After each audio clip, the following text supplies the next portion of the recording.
Casão, você decidiu abrir tua vida íntima assim? Já que é pra falar, vou escrever no livro, escancarar pro Brasil. Isso ajudou você a exorcizar um pouco? Fala aí, pessoal, beleza?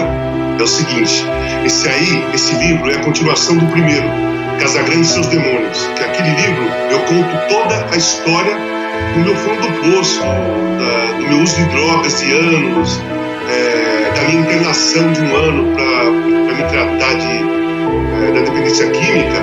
E aquele primeiro livro, Casagrande e Seus Demônios, ele termina no dia que eu tenho alta, que foi em outubro de 2008.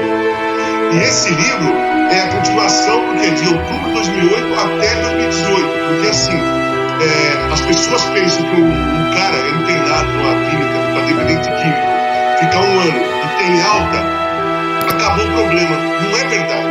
A coisa mais difícil é quando você sai e tem que cuidar da sua vida.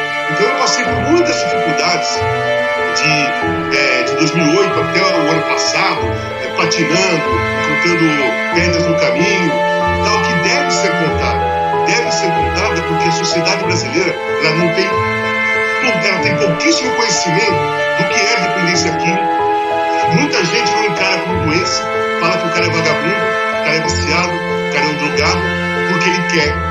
Quando você vira dependente, não é porque você quer. Você perdeu suas forças, o controle já era. Quem está te controlando é a droga, o álcool, ou qualquer outro jogo, né? Comida, chocolate. Tudo que é compulsão é que você perde o controle. Tudo que vira compulsivo, você perdeu o controle. E a droga é a mesma coisa. Então as pessoas ainda têm muito pouco conhecimento do que como funciona uma recuperação completa de um dependente químico. Tem aquela parte quer dizer, no meu tratamento foi internação fechada, tem aquela parte que eu fiz de uma internação fechada, que foi de um ano, que foi o tempo que eu consegui. Tem gente que consegue um tempo menor, 6 meses, mas tem gente que fica 2, 3 anos internado. O meu tempo, o tempo que eu fiz, foi de um ano. Eu tive alta, mas aí eu saí pra sociedade, né, meu? Saí pra rua.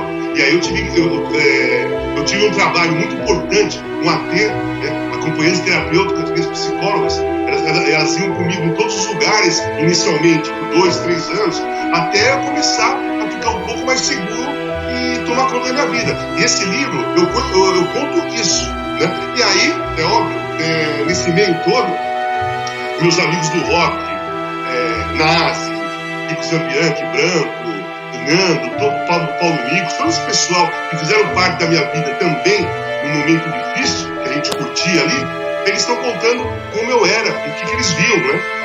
E para mim esse livro tá sendo mais importante até do que o primeiro. O primeiro é um livro difícil, foi muito difícil ter escrito aquele livro, muito complicado, porque eu falo declaradamente de uma fragilidade que me levou para o fundo do poço e poderia ter acabado com a minha vida. E esse daí a progressão dele é diversa, é diferente. É a travessia da dificuldade para a sobriedade. Então é um livro que conta uma história legal. Ele tem temporariamente um final feliz, né? Porque porque a dependência química não tem cura. Eu tenho que ficar ligeiro, né? Até o resto da minha vida. Você encontra a sobriedade, encontra um equilíbrio, mas você não pode dar volta. Vou te perguntar o seguinte, velho. Se os problemas com o álcool e com as drogas começaram enquanto você ainda era atleta profissional, ou se começaram quando você parou e talvez em razão de ter parado, que a gente sabe que é uma espécie assim de primeira morte para um jogador de futebol, né? Você falasse um pouquinho quando que isso começou. Ô Francisco, obrigado pelo que você falou, pelos elogios, mas funcionou o seguinte: eu venho de uma geração, a minha geração, que é dos anos 70, eu fui e sou apaixonado pelo movimento dos hips no final dos anos 60 e do rock and roll dos anos 70. Eu sou apaixonado, eu vivi aquilo, o meu estilo de vida é aquele, a minha filosofia de vida é aquela. Então, a droga nos anos 70, a propaganda era um glamour, né? Não tinha um movimento contra as drogas, um alerta, o que acontecia, quais eram os riscos, não tinha nada. O que se apresentava era que você fazia uma viagem você ficava mais elevado espiritualmente, com uma criatividade maior, uma desenvoltura melhor, sabe? Com ideias criativas e tal. E, logicamente, eu segui, quer dizer, eu consegui tratar isso na encarnação, mas assim, eu sou muito fã da Janis Joplin, Jimi Hendrix, Jim Morrison. E eu, assim, dentro da minha loucura e da minha cabeça doentia, do envolvimento do que eu tive, eu só canalizei pro lado destrutivo. Aquele lado destrutivo deles me encantava naquele momento. Então, assim, é uma coisa incrível que hoje eu olho, eu lembro lá atrás, eu tenho todos os DVDs de Doors, de Janis Joplin e tal. A música era muito forte para mim, mas eu não via o valor do talento que eles faziam. Só aparecia para mim a destruição. Só aparecia para mim, na minha cabeça, eles usando drogas, aquele movimento hippie. Isso aí eu canalizei para mim. Cara, aí foi nesse momento que eu comecei a usar. 14, 15 anos, fumar um baseado, sabe? Aí você vai, comecei a usar LSD também. Depois foi indo, aí, sabe? Fui crescendo. Eu tive vida dupla quando eu jogava futebol. Vida dupla. No Corinthians, desde 82, quando eu voltei pro Corinthians, tinha 18 anos, comecei uma vida dupla. Eu treinava pra caramba, jogava pra caramba, mas era muito louco pra caramba. Era assim. A minha vida foi muito intensa. Eu sou um cara intenso. Hoje eu sou um cara intenso com mais controle. A minha intensidade, ela é ligada pra mim, eu ligo a minha intensidade pra uma coisa, pra uma luta, por exemplo, pela democracia, pela volta da democracia, pelo risco que a democracia está correndo. Eu deixo minha intensidade para lutar contra o racismo, movimento antirracista. Isso eu faço hoje.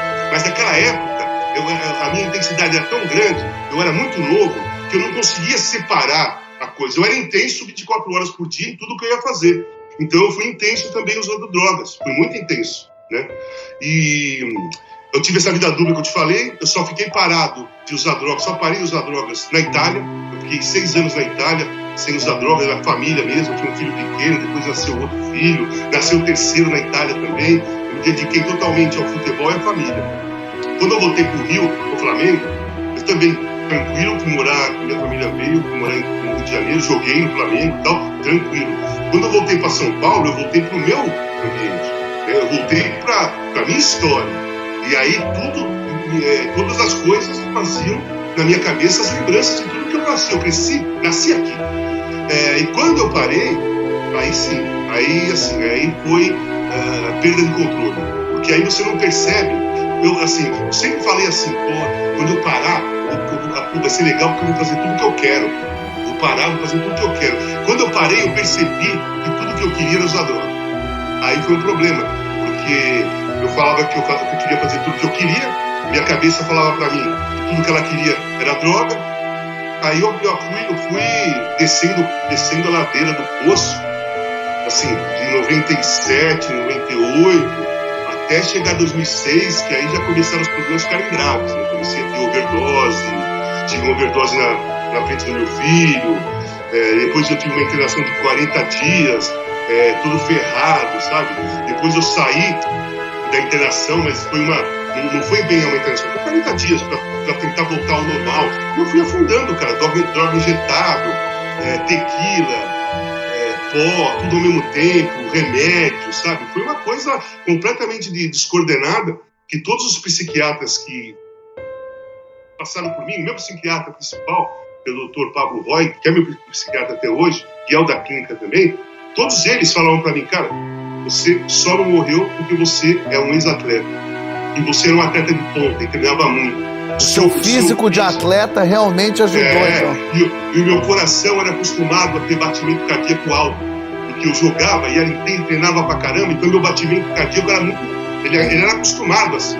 Só que a droga jogava o tempo todo lá em cima. Ainda bem que ele não resolveu parar, ele não resolveu... Eu falei, cansei. Ele não fez isso comigo. Mas eu sobrevivi em cima da minha força física mesmo. É por isso, assim, realmente você tem razão. Quando eu parei, a coisa apertou, porque falta adrenalina. Eu vou te falar uma coisa. Não tem nada na vida que substitui o prazer imediato e a força e a energia que é fazer um gol dentro de um estádio lotado numa final do campeonato. Isso aí, sua mente, ela guarda. Isso aí fica guardado dentro da sua mente. E você não percebe que você tem isso dentro de você. Aí quando você para, você começa a sair, você fica procurando aquele prazer. Você fica procurando aquele prazer imediato do gol, num Morumbi lotado, numa final do campeonato. E aí você não encontra. Mas quem faz isso pra você? A cocaína faz. A cocaína falsamente, mentirosamente, ela te oferece isso. O prazer imediato que você está procurando. Mas é uma mentira, que aquele prazer imediato que a cocaína te dá, não faz sentido, não está acontecendo nada você ter aquele prazer. No gol, você fez o gol, a torcida vibrou, você foi campeão. Então, aquele prazer imediato que sobe lá em cima, ele é real, ele é justo, ele é honesto. O da cocaína não é. Essa situação de você falar e de se sentir melhor é uma questão que é muito complicada. Eu aprendi isso dentro de uma internação. A minha internação, a clínica que eu fui internado, é uma comunidade terapêutica. E ali eu fiz terapia em grupo, o ano todo, um ano de terapia em grupo, 4, 5 grupos no dia. E a terapia em grupo, o que significava? Você ouvia a história do outro, você ouvia a dificuldade do outro, aí você falava a sua, aí você ouvia aquela, aí você ouvia do outro. E aí você começa a aprender, né? Você começa a aprender que assim, para você lidar com a sua fragilidade, você tem que colocá-la para fora, você tem que falar, você tem que bater de frente com ela. O problema, se você ficar varrendo o problema para baixo do tapete, ele só aumenta. Por isso que as pessoas, quando se viciam em qualquer coisa, e você não assume, não consegue colocar isso para fora, o vício só vai aumentando, a dependência vai aumentando. E depois fica complicado de sair. Então eu aprendi dentro da clínica isso. Dentro da clínica. Isso em questão a minha dependência química. Mas aí eu fui amadurecendo e fui acontecendo mais coisas. E aí antes, uns 15 dias, 20 dias do Sócrates morrer, teve um programa na Sport TV que chamava Arena Sport TV, que era apresentado pelo Pedro Machado. Fazia muito tempo que eu não estava junto com o Sócrates em algum lugar. E nós fomos convidados para esse programa. Aí, de repente, no meio do programa, veio uma coisa dentro de mim, assim, muito forte, que eu virei para ele e falei assim, cara, você foi um dos caras mais importantes da minha vida. Eu te amo, cara. Sou apaixonado pela sua vida, sou apaixonado por você, sou um cara que te ama. Cara, depois daquilo lá, cara, eu falei, cacete, como eu me senti bem, bicho. E hoje, depois daquilo, eu não guardo sentimento nenhum para uma outra pessoa. Se eu sentir vontade de falar que eu amo, que eu tô com saudade, que eu quero sair com você, quanto você foi importante para mim, obrigado, meu pai. Minha mãe, assim, a infelicidade, ela faleceu em 2013 e não deu tempo, ela não me pegou assim. Ela falava para mim assim, ó, Valtinho, eu só vou morrer quando eu te ver bem. Puta que pariu. Ela morreu e não me viu 100% bem. Então, eu não tive a oportunidade de olhar para minha mãe e falar assim, pô, mãe, obrigado por tudo que a senhora fez por mim. Eu amo a senhora. E, cara, assim, a senhora foi a pessoa mais importante da minha vida. Eu não tive essa possibilidade. Mas eu tive a possibilidade de fazer isso com outras pessoas.